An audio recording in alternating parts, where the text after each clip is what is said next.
2018 വെള്ളപ്പൊക്കത്തിന് ശേഷം ഇങ്ങനെയൊന്നും ആരും പ്രതീക്ഷിച്ചതല്ല. രാത്രിയിലായിരുന്നു വെള്ളം കയറിയത്. എല്ലാവരും ഉറക്കത്തിലായിരുന്നുകൊണ്ട് ആരും തന്നെ അറിഞ്ഞില്ല.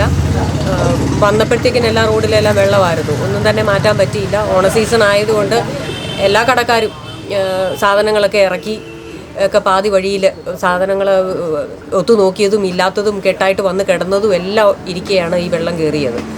മൊത്തം സാധനങ്ങളും നഷ്ടമായി. ഇവിടെ ഇപ്പം എന്ന് വെച്ചാൽ 92 തുടങ്ങിയ കടയാണ്.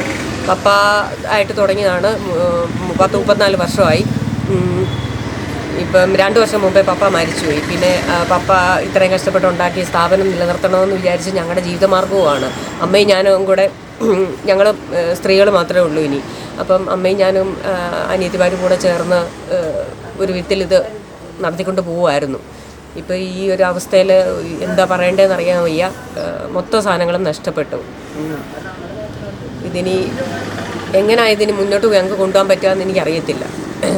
ഒരു 30 ലക്ഷം രൂപ ഏകദേശം നഷ്ടം ഉണ്ടായിട്ടുണ്ട്.